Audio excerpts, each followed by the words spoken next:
В начале октября в городской крымско-татарской библиотеке открылась выставка мастеров живописи творческого объединения «Чатыр-Дах». Эти все работы созданы по материалам Мамут-Оджа и по их поездкам по пленэрам.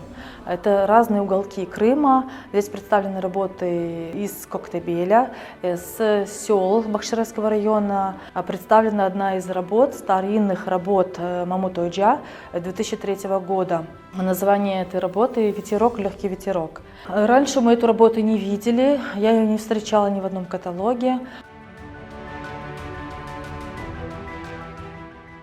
Это одна из моих работ, называется «Занжирном медресе». Это нереалистичная работа, здесь как бы сильного сходства искать, может быть, и не нужно. На эту работу меня просто вдохновило это место, это аура того места. Гаспринский, Соколов, Тафталджами и более гордым. В этом поселке выросла семья Мамут-Ага. Он рассказывал о своей семье, о своем отце, у которого было 4 брата, и у которых были грушевые сады. Вот эти 4 груши в этой общей чаше, они и символизируют его семью. Выставка продлится до 10 ноября. Всех ждем.